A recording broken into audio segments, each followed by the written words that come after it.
ডাকসু নির্বাচন ইতিহাস গড়ে বিজয়ের পথে ছাত্র শিবির সমর্থিত প্যানেল এখন অপেক্ষা কেবল আনুষ্ঠানিক ঘোষণার। দর্শক, ঢাকা বিশ্ববিদ্যালয়ের সিনেট ভবনে আছেন সহকর্মী আনোয়ার হোসেন। তিনি আমাদের সাথে এই মুহূর্তে সরাসরি যুক্ত হবেন। আনোয়ার, যদ্দূর জানতে পারছি ভোট গণনা প্রায় শেষ মুহূর্তে, কেমন দেখছেন এখন পর্যন্ত কতটা জায়গায় সবশেষ কি ফলাফল এলো হাতে?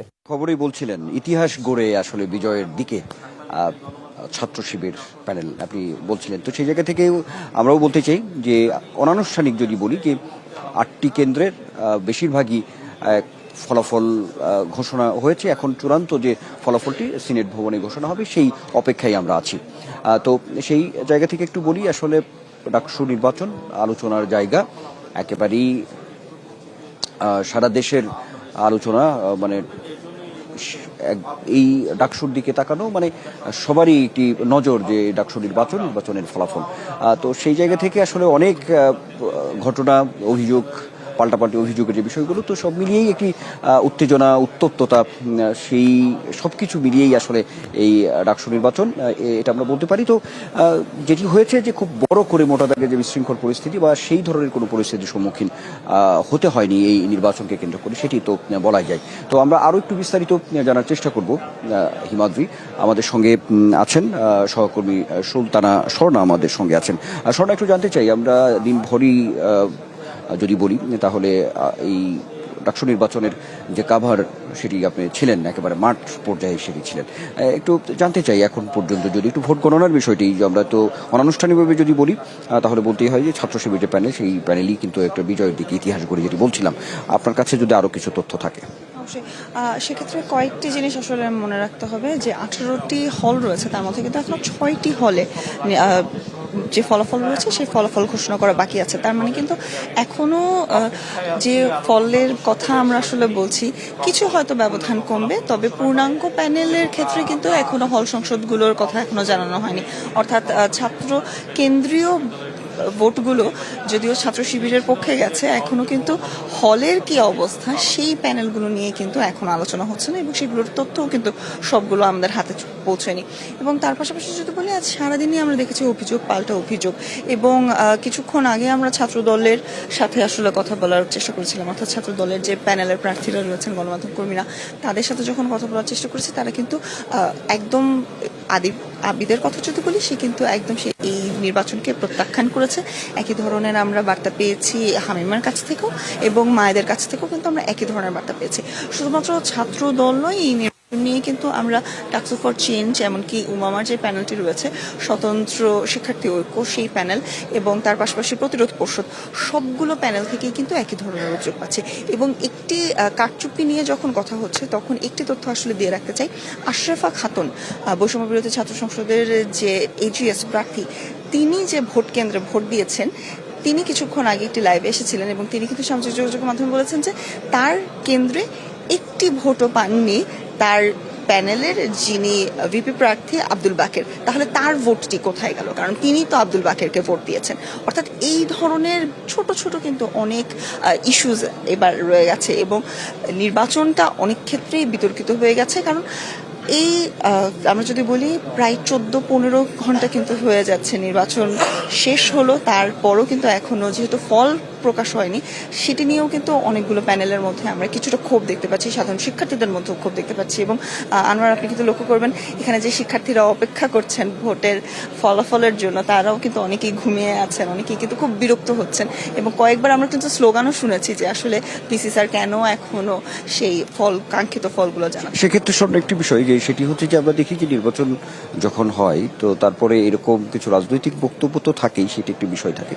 তো এটাকে কেন্দ্র করে যেমন এরই মধ্যে ছাত্র দলের পক্ষ থেকে যে বিপি প্রার্থী যিনি ছিলেন, তিনি তো প্রত্যাখ্যানের এই ফলাফলকে করেছেন। তাতে করে অন্যান্য যে প্যানেলগুলো আছে, ছাত্র সংগঠনগুলো, তাতে করে এই ফলাফলকে কতটা আসলে মেনে নেবে বা ইতিবাচক জায়গাটি হবে কিনা, সেটি আপনার কাছে কি মনে হয়? অবশ্যই আমরা যে প্যানেলগুলোর সাথে আসলে কথা বলার চেষ্টা করেছি, আংশিক যে 10টি প্যানেল রয়েছে, তার অধিকাংশের সাথে আমরা যখন কথা বলার চেষ্টা করেছি, তারা কিন্তু জানিয়েছেন যে ভোটের যে কারচুপি হচ্ছিল, এটি কিন্তু তারা দুপুরের পর থেকেই লক্ষ্য করছিলেন, যে এবার স্বতঃস্ফূর্তভাবে শিক্ষার্থীরা অবশ্যই ভোট কেন্দ্রে এসেছেন, ভোট দিয়েছেন, কিন্তু সেই গণনার ক্ষেত্রে এবং আমি যদি বলি দুই একটি কেন্দ্র অর্থাৎ ঢাকা বিশ্ববিদ্যালয় ক্লাব এমনকি ইউল্যাব স্কুলের যে ইউনিভার্সিটি ল্যাবরেটরি স্কুলের যে কেন্দ্রটি ছিল, এই দুটি কেন্দ্র থেকে কিন্তু আমরা দেখেছি একটি পর্যায়ে গণমাধ্যম কর্মীদেরও কিন্তু ভেতরে যেতে দেওয়া হচ্ছিল না।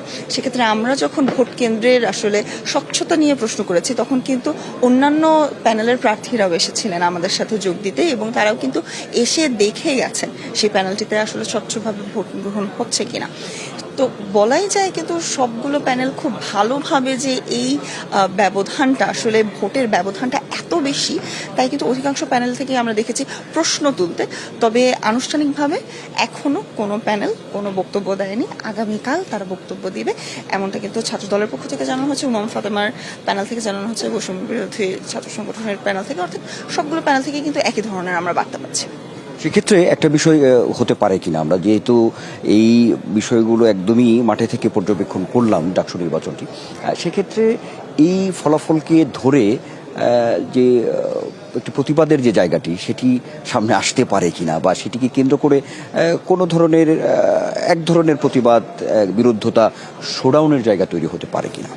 সেটি আসলে সময় বলে দেবে, কারণ আমরা ছাত্রদেরকে গত 20 দিন নয়, এই জুলাই অভ্যুত্থানের পরবর্তী সময়ে কিন্তু দেখেছি যে ক্যাম্পাসে যেন কোনো ধরনের রাজনীতি না হয়, হলগুলোতে যেন কোনো ধরনের রাজনীতি না হয়, সেটি কিন্তু তাদের এক প্রকার আর্জি নয়, এক প্রকার তাদের দাবি ছিল।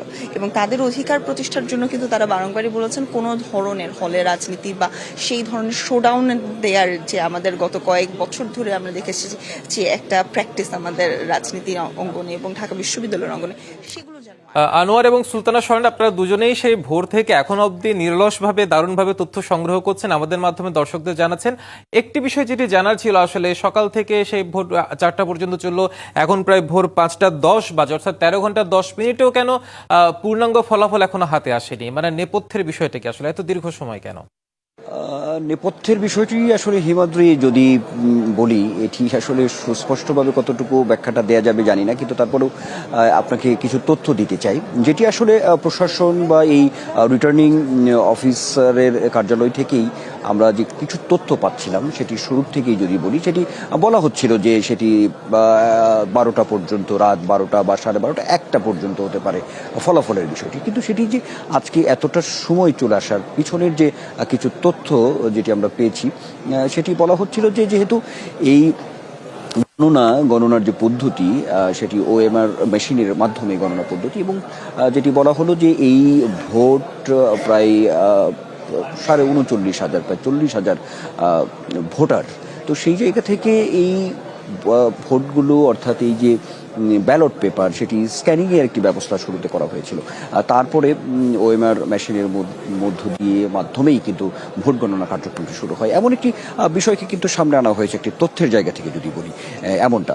কিন্তু এখন পর্যন্ত এই যে কয়েকটি হলে আমরা যে ভোট গণনা সেটি সম্পূর্ণ হয়নি, অর্থাৎ ঘোষণা করা হয়নি, সেই জায়গা থেকেও কিন্তু চূড়ান্ত পর্যায়ের যে ফলাফল, সেই ফলাফলটি পেতে আমাদেরকে কিন্তু আসলে অপেক্ষা করতেই হচ্ছে। এখন এর পেছনে এই ব্যাখ্যাগুলো নিশ্চয়ই আসবে, সামনে প্রশ্ন আসবে, ব্যাখ্যাগুলো নিশ্চয়ই বিশ্ববিদ্যালয় প্রশাসন দেবে যে কেন এতটা দীর্ঘ সময় আসলে এই ফলাফলের পেছনে গেল। এই নিশ্চয়টি হয়তো আমরা আরও একটু সুস্পষ্ট তথ্য নিশ্চয়ই সামনে পাবো, সেটি তো আমরা বলতেই পারি।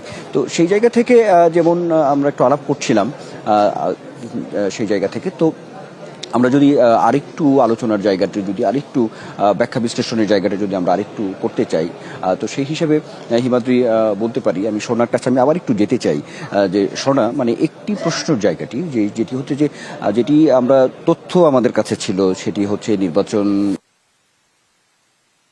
অফিসারের কার্যালয় থেকে কিন্তু একটি তথ্য ছিল যে আজকের ফলাফলটি সেটি রাত 12টা-1টা পর্যন্ত হতে পারে, কিন্তু সেটি আসলে আরও বেশি দীর্ঘ সময় হয়ে গেল। আমি তো একটি ব্যাখ্যা যতটুকু তথ্যের জায়গা থেকে দিয়েছি, আপনার কাছে কোনো বাড়তি কেন এত আসলে এই দীর্ঘ সময় বিলম্ব হওয়ার পিছনে? এখনও তো 3-4টি হলের ফলাফল আমরা কিন্তু পাইনি। আমরা রিটার্নিং কর্মকর্তা যাদের সাথে আসলে যোগাযোগ করতে সক্ষম হয়েছি অধিকাংশ ক্ষেত্রে কিন্তু বলা হয়েছে যে একজন ভোটার 6টি কাগজে কিন্তু ভোট দিয়েছেন, অর্থাৎ যে 5টি তার কেন্দ্রীয় সংসদের ভোটের কাগজ রয়েছে সেই 5টি কাগজকে কিন্তু আলাদা করতে হয়েছে এবং তারপর তার হলের যে ভোটের কাগজটি রয়েছে সেই কাগজটিকে আলাদা করতে হয়েছে। সেগুলোকে সন্নিবেশ করার পরে কিন্তু সেগুলোকে পৃথক পৃথকভাবে ওএমআর যে মেশিন রয়েছে সেই মেশিনে দিতে হয়েছে, তারপরে আসলে ভোট গণনা শুরু হয়েছে। তো সেক্ষেত্রে কিন্তু আমরা দেখেছি, এমনকি যদি সিনেট হলের কথাই বলি, সিনেট হলে প্রায় 4000-এর মতো শিক্ষার্থী ভোট দিয়েছেন, কিন্তু সেই 4000 শিক্ষার্থীর ভোটের সে কাগজ সন্নিবেশ করতে এবং বিশ্লেষণ করতেই কিন্তু প্রায় রাত 12টার বেশি বেঁচে গেছে। তারপরে তারা ওএমআর সেটা ফেলেছেন এবং পর্যায়ক্রমে কিন্তু সেই গণনার প্রক্রিয়াটি শুরু হয়েছে। তাই কিন্তু বলা যায় যে অনেক সহজীকরণ করার কথা বলা হলেও তেমন কিন্তু সহজ হয়নি। তবে একটি জিনিস, যে ভোটার যারা রয়েছেন তারা যেহেতু গত ডাকসু নির্বাচনে আমরা যেরকম দেখেছি যে হয়তোবা একটু ভোট পরিবর্তন করার বা তারা চিন্তা করে আসেননি কাকে ভোট দেবেন, কিন্তু এবার কিন্তু আমরা দেখেছি যে একদম তারা চিরকুটে লিখে নিয়ে এসেছেন, অনেকে আবার ব্যালট নম্বরগুলো মুখস্থ করে এসেছেন। সেক্ষেত্রে কিন্তু তাদের ভোট দেওয়ার আমরা যে সংখ্যাটি করছিলাম যে 8 থেকে 10 মিনিট লেগে যাবে, সেক্ষেত্রে তাদের 4 থেকে 5 মিনিটের বেশি সময় কিন্তু লাগেনি। নিশ্চয়ই। তো আমার মনে হয় যে এই যে আপনার ব্যাখ্যা বা আমার যে কিছু তথ্য, সেই জায়গা থেকে এর বাইরে গিয়েও যদি কোনো বিষয় থেকে থাকে সেটি অবশ্যই একটু সময়ের অপেক্ষা, যে সেই বিশ্লেষণটুকু, সেই তথ্যটুকু বের করতে কিছুটা সময় নিশ্চয়ই লাগবে। হিমাদ্রি, আসলে সব মিলিয়ে যদি বলি তো অপেক্ষা, ওই যে বলছিলাম শুরুতেই যে এখন ছোট অপেক্ষার জায়গাটি রয়েছে, যে এখন চূড়ান্ত পর্যায়ে যে ফলাফল ঘোষণাটি হবে ডাকসু নির্বাচনে, সেই জায়গাটি আমরা অপেক্ষা করছি। আর আপনি শুরুতেই যেটি বলছিলেন, ইতিহাস গড়ে আসলে সামনের দিকে যে ছাত্র শিবির প্যানেলের যে বিজয়ের দিকে যাওয়া, সেই বিষয়টি তো আছেই, নিশ্চয়ই সেটি আরও সামনে পরিষ্কার হবে, সেটি আপনার মাধ্যমে দর্শকদেরকে আমরা আরও সুস্পষ্টভাবে জানাতে পারবো। হিমাদ্রি, নিশ্চয়ই, আপনাকে ধন্যবাদ।